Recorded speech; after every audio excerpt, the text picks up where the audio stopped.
¿Cómo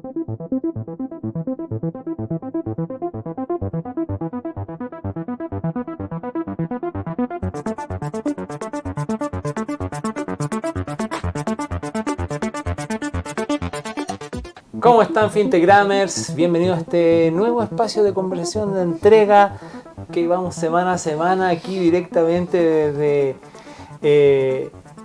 Sanhattan, desde el centro financiero, y tenemos un invitado que es de la casa, amigo de la casa, don Philippe Besançon.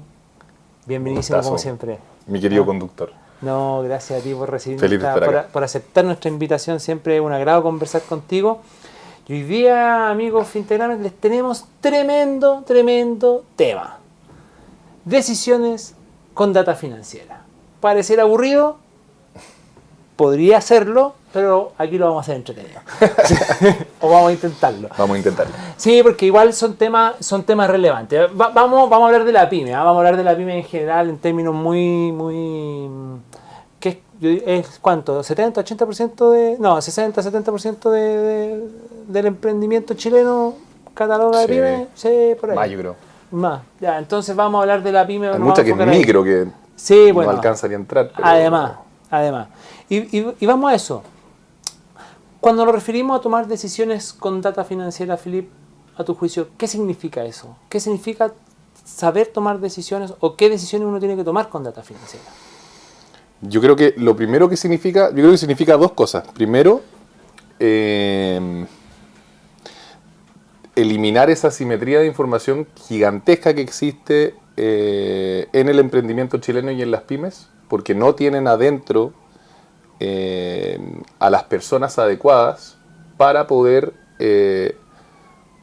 mapear la información financiera que la pyme va generando. O sea, hay un montón de data financiera que está alojada en distintos lugares, algunos de ellos más conocidos que otros, algunos de ellos más automatizables que otros, pero hay muchos también que son muy desconocidos. Entonces, la pyme, como no tiene el conocimiento y no tiene a alguien adentro que se haga cargo de estos procesos, uno, no sabe, porque no tienen el conocimiento adentro, y dos, no pueden ejecutarlo, porque al final se terminan llevando muchas sorpresas. En el fondo, claro, saben las facturas que emiten a los clientes, saben a veces, y no siempre, las facturas que reciben de proveedores, porque hay veces que incluso en ese sentido los pillan desprevenidos y le emiten facturas falsas que después les factorizan y tienen que pagarle al factoring.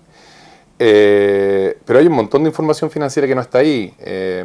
Los libros de remuneraciones, que muchas veces no se los piden a los contadores, las tablas de desarrollo de crédito de los bancos, que se las piden a los ejecutivos comerciales, pero la verdad es que no saben muy bien cómo leerlas. Documentos internacionales, documentos que no están respaldados.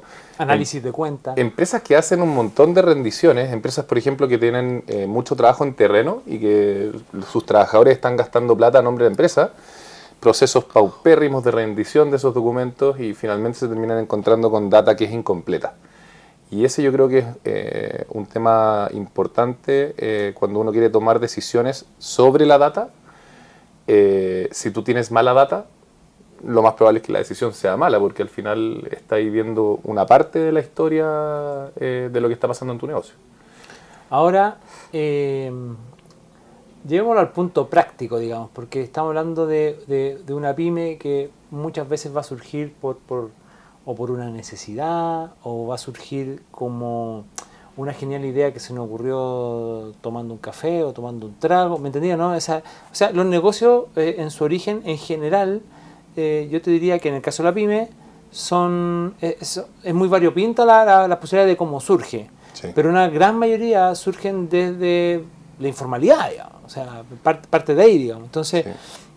Obviamente, esa no mirada, digamos, al cómo se administra la data financiera, tiene mucho que ver con que, y además, el emprendedor o el dueño de la pyme, el empresario, se concentra en el producto exclusivamente y en su relación muchas veces exclusivamente con los clientes, pero no tiene esta conciencia de lo que hemos hablado muchas veces, que tiene que ver con que al final las empresas que están cayendo, esas 9 de 10, en su gran mayoría terminan cayendo precisamente por un problema de manejo de las finanzas, y no necesariamente porque su producto no tenía cabida en el mercado o por temas con la competencia, sino que tiene que ver derechamente con temas de tipo administrativo, digamos. Sí. Ahora, desde esa mirada, ¿cuál podría ser como una recomendación? Porque, se me ocurre una idea o estoy trabajando sobre algún producto que conozco hace mucho tiempo, de una pega anterior, lo que sea, y comencé con mi pyme. ¿Qué hago ahora? Porque uno siempre dice, yo ahora en las conversas que tengo día a día con pymes, ya, pero antes cuéntame cuál es tu equipo, cómo te ha ido, pero muéstrame tus números. Claro, explícame cómo te ha ido con tus números. No saben hacerlo. Exacto. No tienen los números. O si los tienen, está en un desorden. No, ni siquiera en general no te saben ni siquiera decir cuánto vendieron el mes pasado. Que es un dato que debería estar súper... Eso incluso va un poquito más sofisticado, porque me ha pasado con pymes que, por ejemplo, las analizamos y vemos que tienen súper claro cuánto están vendiendo. Muestran, no, mira, partimos 2 años, hemos crecido un 200% en nuestras ventas. ¿Y ahí cuál es el EBITDA? ¿Qué es el EBITDA? ¿Qué es el EBITDA? Ahí parte el problema. Sí, yo creo que el problema de las finanzas con las pymes, o el problema al que se enfrentan las finanzas con las pymes, te diría que va evolucionando y se va complejizando en la medida que va avanzando el tiempo. Es imposible pedirle a un emprendedor que está partiendo que sepa cómo pedirle a un contador cómo llevar contabilidad mensual, por ejemplo, o que sepa cómo tomar data desde los libros de impuestos internos y levantarte un estado de resultados, él por su lado, en el fondo. Y que se dé el tiempo de poder hacerlo, porque al final hay que tener ciertos conocimientos de automatización para poder hacer ese proceso un poquito más inteligente y que no me tome, no sé, 20 horas o 30, 40 horas de mi tiempo al mes en hacer eso. Como tú bien dijiste, cuando las empresas parten, en general, hay un fundador, pensando en que hay 2 en promedio, hay uno que es muy bueno en la parte operacional del negocio, en la ejecución, y el otro que es muy bueno en la parte comercial, pero ninguno de los 2 es bueno en la parte financiera. Entonces, al final, esa es una pata que dejan como stand-by. O se la delegan al contador. Se le delegan al contador y ahí se van a quedar esperando, porque el contador nunca les va a entregar esa mirada más financiera del negocio. Entonces, yo creo que este es un problema que va complejizándose. Yo les diría a los que están partiendo que partan por tener un buen orden diario. O sea, que empiecen a construir ciertos procesos recurrentes de ir a buscar data a impuestos internos de las ventas, de las compras, de los honorarios, que dejen eso en un Excel y vayan ordenándose en función de cuáles cosas han ido pagando, cuáles no. Después pueden empezar quizás a ponerle un apellido a cada uno de esos documentos. Ese apellido va a ser quizás una cuenta. Quizás yo quiero ver cuánta plata estoy vendiendo en esta línea de negocio, en esta otra, cuántos costos tengo en esta línea de negocio y en esta otra, cuánta plata me estoy gastando en un cierto tipo de gasto. Empezar a organizar la información de alguna manera, y hay información que está disponible, entonces uno podría descargar un Excel y empezar a jugar con ese Excel. Obviamente que no todos sabemos manejar Excel, pero dentro de todo una herramienta que está bastante al alcance de todo. Después, claro, el problema se empieza a complejizar mucho más y yo quiero empezar a tener la capacidad de poder tener una reportería de alto nivel todos los meses, porque no solamente necesito esa reportería para tomar decisiones, me la van a pedir. Si yo quiero levantar plata, me la van a pedir. Si yo quiero pedirle plata a un banco, me la van a pedir. Tengo que poder, yo como dueño, saber explicar cómo le está yendo a mi negocio. Porque si no, la confianza, que creo que es uno de los puntos más importantes de quien va a invertir en tu negocio, de quien te va a prestar plata, si ve que tú no eres ni siquiera capaz de explicar los números de tu empresa, se genera un quiebre ahí en esa confianza. Sí, o sea, o no se crea la confianza. No se crea nunca la confianza y quizás no se va a crear nunca porque quedaste quemado en el fondo desde el principio. Entremos un poquito ahí, porque escarbando más en ese tema, cuando te encontrás con la pyme, pasa muchas veces que, pueden llevar todos los registros, llevan un registro con análisis de cuenta profundo, libros de compra y venta, pero al detalle, remuneraciones, todo muy bien, tienen todo el tema de sus capacidades productivas de acuerdo a cómo funciona su planilla con las cargas horarias, el costo de sus máquinas, todo. Pero el enfoque que le han dado en su conversación con su contador es, tratemos de pagar la menor cantidad de impuestos. Claro. Entonces lo que termina de ocurrir es que, de hecho lo vivimos ahora en pandemia, frente a todos estos planes pro pyme, qué sé yo, todas estas iniciativas, franquicias que se dieron, que al final vamos a depreciar, aplicando depreciación en puestos locos, para que en el fondo generar pérdidas tributarias, cosa de rebajar la mayor cantidad de impuestos. Pero al final te encontrás con un balance que está trabajado de manera con un enfoque exclusivamente tributario, y cuando llega la hora de hacer un vaciado para una institución financiera o para un posible inversionista, te das cuenta que al final la información demuestra que una empresa está despatrimonializada en los números gruesos, ¿verdad? Porque obviamente no son capaces de sofisticar y llevar un sistema contable de tipo IFRS o qué sé yo, y ni siquiera con dos sistemas paralelos para tener claridad respecto al estado financiero, y se confían exclusivamente en un balance de fin de año que ha sido trabajado, maquillado. Y con el exclusivo, con el exclusivo enfoque de no pagar impuestos, de disminuir la cantidad de, como si ese fuera realmente el principal problema. Cuando con ni siquiera un enfoque, porque al final el contador muchas veces hace lo que quiere. Porque no tiene el liderazgo arriba de alguien que le está diciendo esta es la directriz, de la forma en la que tienes que hacer tu trabajo. Y lo que ocurre es que, porque podría encontrarte con una empresa que sí tiene patrimonio en la práctica, pero que su número y su data no está reflejando eso. Entonces, eso es una realidad que se da en pymes, que te estoy hablando que facturan no poco, sino que te estoy hablando de cosas relevantes que se encuentran con esa realidad. Ahí hay un tema que también hay que entrar a esto pasa mucho en empresas que tienen inventario, por ejemplo. Pasa mucho en empresas que tienen inventario, que te diría que es una gran parte de las pymes, porque digamos que es el negocio como más evidente, por así decirlo. Comprar productos y venderlos en distintos canales. Instagram, lo que sea. Es fácil, digamos. O sea, tenés que tener un capital inicial para comprar la primera tanda de inventario, pero después, si es que lograste, en el fondo, echar a andar la máquina, puedes generar un negocio. Entonces hay muchos negocios de ese estilo. Y el contador... hay un problema de comunicación entre el emprendedor y el contador. El emprendedor no sabe. El contador le conviene que el emprendedor no sepa. Porque el contador, si el emprendedor sabe, tiene más que pega. Tiene que hacer ajustes, tiene que empezar a buscar, tiene que empezar a procesar más data. Los contadores no tienen sistemas de automatización generalmente. A pesar de que hay un montón de software contable, es mucho cosa a mano. Entonces, hay incentivos que están totalmente desalineados hacia que la pyme tenga buena data financiera, que tenga un balance bien armado que refleje la realidad del negocio. Y en esta empresa que tiene inventario se da mucho porque compran inventario, el contador ve en el libro compras que compraron, no sé, 10 millones de pesos, que fue un embarque que le va a durar a la pyme 3 meses, y lo tiran a gasto en el mes en que llegó el embarque a Chile o en que compraron ese inventario.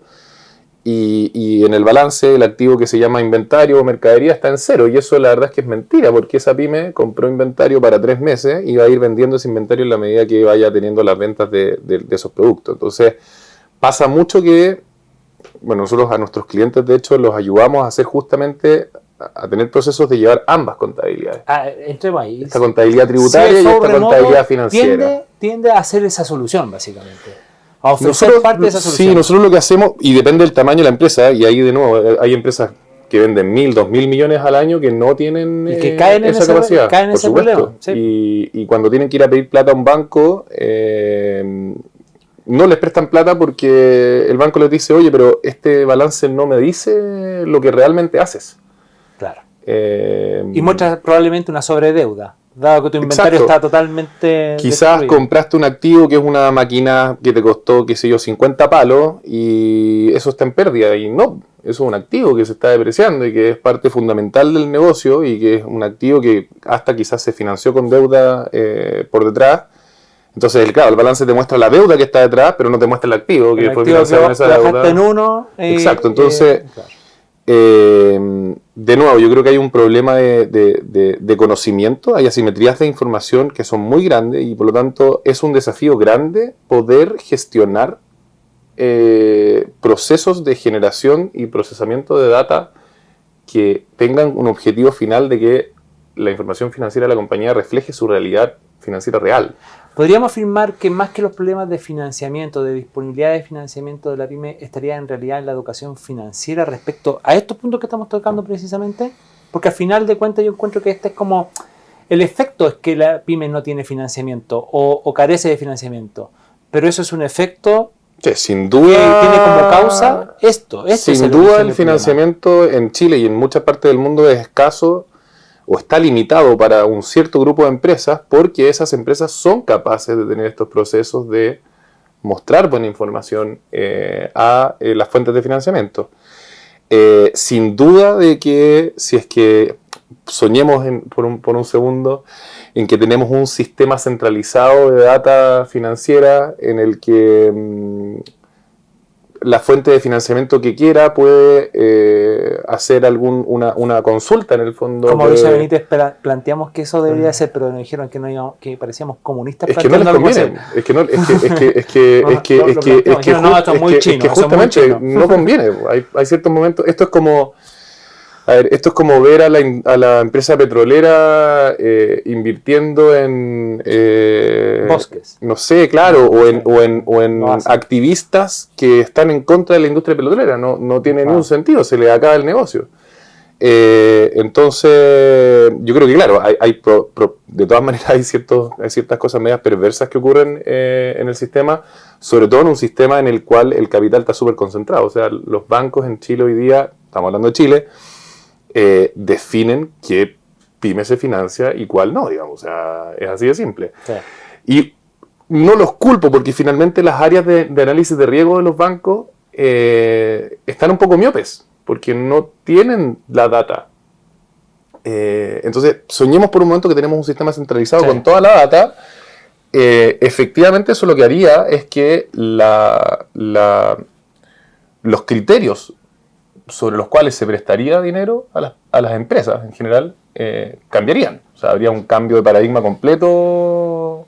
Y habría realmente más competencia, tasas más bajas, todo más automático. O sea, el Open Banking apunta justamente hacia allá. Y ojalá que eso ocurra en algún momento, pero también hay un tema de lobby ahí no menor adentro de la industria para tratar de por lo menos... Esta parte se puso buena, porque es como que... Por lo menos atrasar que eso ocurra, o que si eso ocurre, no quedarme fuera en el fondo. Porque la capacidad, yo creo que, bueno, seguramente habrá que hacer una inversión mayor en infraestructura tecnológica a nivel central, ¿verdad?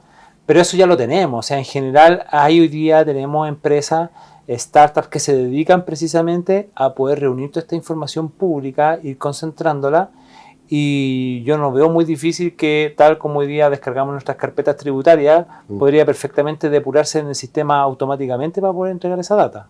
Totalmente. O sea, yo creo que hay un desafío gigantesco ahí en, como tú decías, educación financiera. Porque claro, incluso teniendo la data, hay un desafío ahí de poder mostrar esa data como tengo que mostrarla. Al final no es cosa de llegar y tirar data y decide si me prestáis plata o no. Yo tengo que de alguna manera ser capaz de construir mi información financiera, contar la historia de mi negocio, qué es lo que estoy haciendo, hacia dónde voy, por qué te estoy pidiendo plata. Filip, ¿a usted le ha tocado ver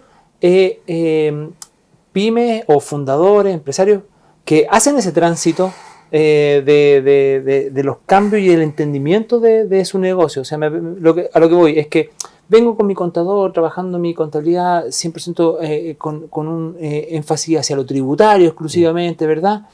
Y luego me empiezo a dar de golpes contra un muro porque no tengo acceso al financiamiento, hasta que alguien me dice, de casualidad, oye, ponle ojo porque tu balance está totalmente maquillado, como dijiste, sí. En realidad debería hacer un traspaso y entender la información de otro modo, porque tu balance no está diciendo lo que debe decir. Y eso no significa que tu balance sea exclusivamente engañoso, sino que simplemente se han hecho uso de herramientas legales, sí, legítimas, digamos, para cumplir otros propósitos, distintos al del financiamiento. Sí. Entonces, cuando empiezan ese proceso, porque yo lo he visto, por eso te pregunto ¿cuál es tu experiencia? De cuando tú llevas a esa pyme, a ese fundador, en ese tránsito, automáticamente empieza a entender su negocio de otro modo. Y empiezan a haber cambios profundos en la toma de decisiones. Sí. Y vuelvo al tema principal, es tomar decisiones con data financiera. Sí. Eso me ha pasado mucho que ocurre cuando hay un directorio. Y el directorio empieza a mirar los números financieros que presenta el gerente general y se los tiran por la cabeza. En el fondo le dicen, ¿qué es esto? Esto no es el negocio. Nosotros estamos tomando decisiones sobre un negocio que no es este que me estáis mostrando. Y ahí empiezan a decir, tráeme esto, quiero verlo así, quiero verlo así. Y claro, ahí hay que empezar ahí es donde nos buscan a nosotros también a poder ayudarlos justamente en esas transiciones. Es complejo porque al final, en las empresas, al final, en todos estos procesos de generación de balance, no es como que el balance se genere de un momento a otro. hay un montón de gente que mete mano, hay un montón de criterios de contabilización que tienen que estar bien estructurados para poder, si quieres llevar una contabilidad, la contabilidad tributaria, y si quieres llevar ambas en paralelo, la contabilidad financiera, tiene que haber procesos que estén muy bien estructurados y que se respeten. Las personas después salen de las empresas. Se te va el administrativo que tenía todo el conocimiento de cómo esto se hacía. Bueno, no quedó ese conocimiento en la organización. Entonces, las empresas están muy expuestas, es un proceso muy complejo, es difícil, pero sin duda que sería mucho más fácil si todos tuviéramos mejor acceso al conocimiento financiero. Nosotros con CFO Remoto hemos ido, obviamente, puliendo nuestra propuesta de valor y hoy día nuestro propósito lo tenemos súper bien identificado, por ahora, porque la verdad es que estas cosas también van cambiando, y es automatizar y traspasar conocimiento financiero a las pymes que no pueden tener un CFO. Y eso es, porque al final lo que nosotros queremos no es solamente generarles reportería e inteligencia, sino que aprendan y que esas capacidades también queden dentro de la organización. En algún momento cuando conversamos hace tiempo atrás, dentro de las transformaciones que habían tenido ustedes como CFO remoto, había aparecido esta figura de que al final los ejecutivos con los que ustedes trabajaban estaban transformando derechamente en consultores casi prácticamente, claro. O sea, como que acompañaban realmente en este proceso. Eso sí ha aumentado. Esa necesidad sí. Realmente se ha terminado de instalar. Sí, o sea, nosotros en el diagnóstico decimos, sí, esto existe, este problema es real. Sí. La pregunta es si ha aumentado la cantidad de demanda en ese punto. Si nosotros nos damos cuenta de que en el mercado hay un problema grande, que es que hay un montón de plataformas de finanzas, de administración, de contabilidad, pero que son mal usadas. Porque, de nuevo, no hay conocimiento para usarlas bien. Y en general el soporte de estas plataformas no es un buen soporte. Estos SaaS que dicen soy SaaS y no te quiero dar soporte porque si no ya no soy SaaS. Y me están diciendo que tengo que escalar mi plataforma y si te doy soporte como que... Entonces, al final, lo que pasa es que las pymes terminan usando estas plataformas de finanzas y administración de una forma muy, muy limitada para hacer conciliaciones bancarias, básicamente. Claro. Y nosotros lo que estamos tratando de hacer es posicionarnos como esta capa superior de estas plataformas de administración, finanzas y de contabilidad y juntar toda la data desde no solamente estas plataformas, sino que desde impuesto interno, los bancos, planillas, Excel y un montón de data que sale de distintos lados y generar como una especie de reporte financiero unificado, pero que es real y que está hecho por expertos. Y ahí lo que hemos hecho, porque también nos dimos cuenta de que nuestro producto que tiene consultoría es un producto que es caro, o sea, un producto que vale desde 15 UF mensuales más IVA, y ese es un producto que en general está enfocado en empresas que venden más de 600, 700 claro. millones al año, porque las empresas que venden menos que eso no te van a poder pagar esa consultoría. Claro. Y por tanto había un montón de empresas que estaban más abajo que esa, que son muchísimas, y que no podían acceder a esto. Y nuestro propósito es que puedan, y por lo tanto nos pasaba de que no estábamos pudiendo cumplir ese propósito. Y hoy día lo que hicimos fue lanzar un producto que vale 5 veces más IVA, y que básicamente tiene la tecnología para poder automatizar el reporte, y tiene apoyo en la generación del reporte de nuestro equipo de expertos, o de analistas financieros, sin que tengas la posibilidad de quizás tener la consultoría de ese analista, pero sí en el reporte está el conocimiento de ese analista. Y eso es lo que estamos tratando también de escalar hoy día para que este producto pueda llegar a más empresas y no solamente nuestro producto que tiene más consultoría en el fondo, que sabemos que es importante porque al final, como te decía, creo que las plataformas de finanzas y administración tienen un gran problema que se están comoditizando. Al final sí. La empresa, la pyme, las elige por cuál es la mejor para conciliar, cuál es la más barata. Vemos empresas gringas que se están metiendo en el mercado chileno. Vemos en fintech como Maxa o como Fingo o como el mismo Zeppelin que están desarrollando sus propias plataformas y se las entregan gratis, de hecho, a las empresas que se financian con ellos o como incentivo para que se financien con ellos. Entonces lo que está pasando es que esta cuestión se está transformando en una guerra de estas plataformas de administración. Yo te diría que al final esta cuestión va a tender a que sean gratuitas. Creo que así es como debería ser. Y eso hace que terminen siendo un commodity. O sea, yo creo que el valor desde un punto de vista de inteligencia financiera para la pyme, no está en el software. Yo creo que está en la inteligencia que está en qué haces con el software, cómo usas ese software y qué sacas de ese software para tomar decisiones. Ahí es donde estamos tratando de posicionarnos nosotros. Con tecnología va a poder capturar la data de todas estas plataformas. A mí no me importa cuál uses. Sí te puedo recomendar alguna sobre otra porque, claro, no todas son. Pero no tanto me importa cuál uses. Nosotros tenemos la nuestra. Si quieres usar la nuestra, la usas. Pero si no usas la nuestra, no hay problema. La inteligencia te la vamos a generar igual en función de la... Porque lo que nos importa a nosotros es el camino del dato. ¿Qué pasa con ese dato? Desde que se captura hasta que se transforma en una parte de un reporte financiero, pero que tiene un sentido de ser. No está ahí porque solamente era un dato, sino que ese dato se va enriqueciendo en el camino de nuestro proceso y de nuestra tecnología para que ese dato quiera decir algo. Lo que queremos nosotros es justamente ser traductores de la data financiera para nuestros clientes. Más allá de que tengas el dato, sino que es qué te está diciendo este dato. Oye, y como para ir cerrando ya esta entretenidísima conversación, esperamos que haya sido entretenido estos los temas financieros. Quiero volver a algo que conversamos como a la mitad de la conversa, como el gran desafío. Tú dijiste, no, aquí hay mucho lobby, qué sé yo. ¿Qué nos falta para ponernos, para salir de esta guerra y efectivamente trabajar sobre, si bien ahí tenemos ley que la ley FinTech está hablando de Open Banking, qué sé yo, ¿qué nos falta para llegar efectivamente para un sistema que al final es más igualitario en el sentido de que competimos en iguales condiciones toda vez que se centraliza un sistema de información financiera? ¿Qué crees dónde están los desafíos más allá del lobby y de los grandes poderes que pudiesen estar ejerciendo presiones? Que yo creo que, si tú me preguntas a mí, yo creo que no están ejerciendo tanta presión.